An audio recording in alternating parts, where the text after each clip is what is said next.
सभी को जय श्री राधे, जय श्री कृष्णा। हमारे YouTube चैनल पंडित देसाई ब्रजवासी चैनल में आप सभी का स्वागत है। तो दोस्तों, आज हम आपको बता रहे हैं श्री श्रावण मास की कथा का 18वां अध्याय। इससे पहले आगे हम आपको बताएं, हमारे इस YouTube चैनल पंडित देसाई ब्रजवासी चैनल को सब्सक्राइब करें और बेल आइकन दबाना ना भूलें। लाइक और शेयर अवश्य करें। सभी को हर हर महादेव, बोलो शंकर भगवान की जय। सनत कुमार बोले, हे भगवान, हे पार्वतीनाथ, हे भक्तों का अनुग्रह करने वाले, हे दया सागर, अब आप 10वीं तिथि का मातम बताइए। ईश्वर बोले, श्रावण मास के शुक्ल पक्षी 10वीं तिथि को 10वीं तिथि से यह व्रत आरंभ करें। पुनः प्रत्येक महीने में शुक्ल पक्ष की 10वीं तिथि को यह व्रत करें।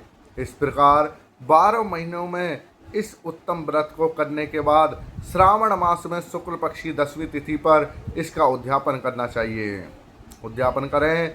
राज की इच्छा रखने वाला राजपुत्र, उत्तम कृषि के लिए कृषक, व्यवसाय के लिए वैश्यपुत्र, पुत्र प्राप्ति के लिए गर्भवती स्त्री, धर्म अर्थ काम की सिद्धि के लिए सामान्य जन, श्रेष्ठ वर्ग की अभिलाषा रखने वाली कन्या, यज्ञ की कामना करने वाले ब्राह्मण श्रेष्ठ, आरोग्य के लिए रोगी और दीर्घकालिक पति के परदेश रहने पर उसके आने के लिए पत्नी, इन सबको तथा इसके अतिरिक्त अन्य लोगों को भी इस 10वें व्रत को करना चाहिए। जिस कारण जिसे जैसे कष्ट होता है उसके निवारण हेतु उस मनुष्य को यह व्रत करना चाहिए। श्रावण में शुक्ल पक्षी 10वीं के दिन स्नान करके देवताओं का विधिवत पूजन करके घर के आंगन में 10 दिशाओं में पुष्प, बल्ब, चंदन से अथवा जौ के आटे से अधिदेवताओं का शास्त्र वाहनी युक्त स्त्री रूपा शक्तियों का अंकन करके नक्त वेला में 10 दिशाओं में उसकी पूजा करनी चाहिए। घृत मिश्रित नैवेद्य अर्पण करके उन्हें पृथक पृथक दीपक प्रदान करना चाहिए। उस समय जो फल उपलब्ध हो वह भी चढ़ाना चाहिए। इसके बाद अपने कार्य की सिद्धि के लिए इस प्रकार प्रार्थना करनी चाहिए, हे दिग्देवता, मेरी आशाएं पूर्ण हो और मेरे मनोरथ सिद्ध हों। आप लोगों की कृपा से सदा कल्याण हो। इस प्रकार विधिवत पूजन करके ब्राह्मण को दक्षिणा देनी चाहिए। हे मुनि श्रेष्ठ, इस क्रम से प्रत्येक महीने में 10वीं तिथि को व्रत सदा करना चाहिए और 1 वर्ष तक करने के अनंतर उद्यापन करना चाहिए। अब पूजन की विधि कही जाती है, उसे सुनाता हूँ, सुनिए। सुवर्ण अथवा चांदी अथवा आटे से ही 10 दिशाओं को बनाएं, या तो सोने से बनाएं या चांदी से या आटे से 10 दिशाओं को बनाएं। उसके बाद स्नान करके भली भांति वस्त्राभूषण से अलंकृत होकर बंधु बांधवों के साथ भक्तिपूर्ण मन में 10 दिग्ग देवताओं का पूजन करना चाहिए। घर के आंगन में क्रमश से इन मंत्रों को द्वारा दिग्ग देवता की स्थापना करें। इस भवन के स्वामी और देवताओं तथा दानवों को नमस्कार किए जाने वाले इंद्र आपके ही समीप रहते हैं। आप इंद्री नामक दिव्य देवता को नमस्कार है। हे आसे, अग्नि के साथ परिग्रह होने के कारण आप आग्नेयी कही जाती हैं। आप तेज स्वरूप तथा पराशक्ति हैं, अतः मुझे वर देने वाली हो। आपका ही आश्रय लेकर वे धर्मराज सभी लोगों को दंडित करते हैं, इसलिए आप संगमिनी नाम वाली हो। हे यामे, आप मेरे लिए उत्तम मनोरथ पूर्ण करने वाली हो। हाथ में खड़ग धारण किए हुए मृत्यु देवता आपके ही आश्रय ग्रहण करते हैं, अतः आप निर्कृता रूप आप मेरी आशा को पूर्ण कीजिए। हे वारुणी, समस्त भुवनों के आधार तथा जल जीवों के स्वामी वरुण देव आप में निवास करते हैं, अतः मेरे कार्य तथा धर्म को पूर्ण करने के लिए आप तत्पर हों। आप जगत के आदि स्वरूप वासुदेव के साथ अधिवासित हैं, इसलिए आप व्याख्या हैं। हे वायवे, आप मेरे घर में नित्य शांति प्रदान करें। आप धन के स्वामी कुबेर के साथ अधिवासित हैं, अतः अतः अतः आप इस लोक में उत्तरा नामक से नाम से विख्यात हैं।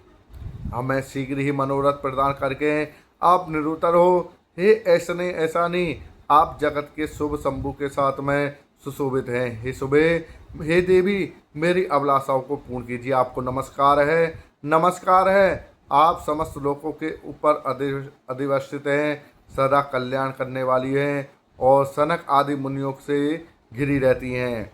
आप सदा मेरी रक्षा करें, रक्षा करें। सभी नक्षत्र ग्रह तारागण तथा जो नक्षत्र माताएं हैं और जो भूत प्रेत और विघ्न करने वाले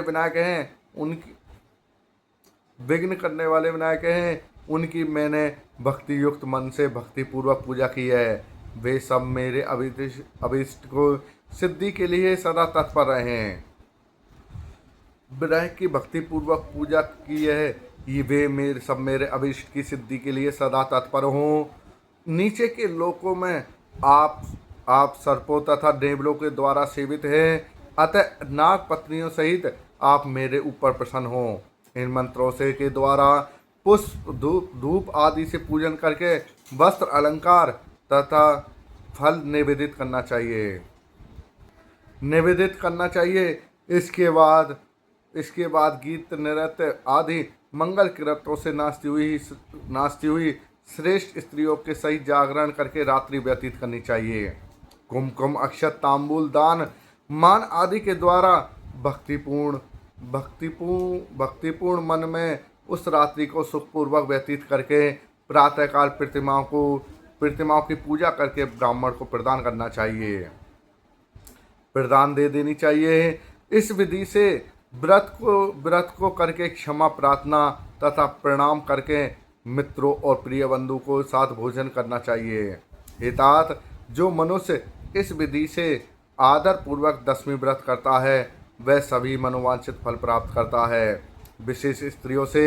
विशेष रूप से स्त्रियों को इस सनातन व्रत को करना चाहिए, क्योंकि मनुष्य जाति में स्त्रियां अधिक श्रद्धा कामना परायण होती हैं। हे मुनिश्रेष्ठ, धन प्रदान करने वाले, यश देने वाले, आयु बढ़ाने वाले और सभी कामनाओं का फल प्रदान करने वाले इस व्रत को मैंने आपसे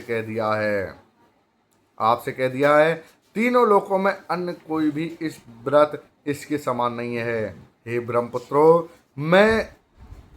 ब्रह्मपुत्रों में श्रेष्ठ वांछित फल की कामना करने वाले जो मनुष्य 10वीं तिथि को 10 दिशाओं की सदा पूजा करते हैं, उनके हृदय में स्थित सभी बड़ी बड़ी मनोकामनाओं के वह दिशाओं फलीभूत कर देती हैं।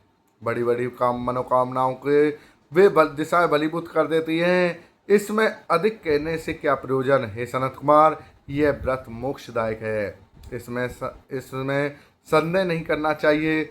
इस व्रत के समान ना कोई व्रत है और ना तो होगा। इस प्रकार श्री स्कंद पुराण के अंतर्गत ईश्वर सनत कुमार समाधि में श्रावण मातम के 18वां अध्याय पूर्ण हुआ। बोलो शंकर भगवान की जय, बोलो विष्णु भगवान की जय। दोस्तों, इसी प्रकार से हम एक एक करके पूरा श्रावण मास हम आपको एक माध्यम सुनाते रहेंगे, कथा सुनाते रहेंगे। जिसने भी हमारे इस YouTube चैनल पंडित देशराज ब्रजवासी को चैनल को सब्सक्राइब नहीं किया है वह सब्सक्राइब करें, बेल आइकन दबाएं और लाइक और शेयर अवश्य करें। सभी को हर हर महादेव।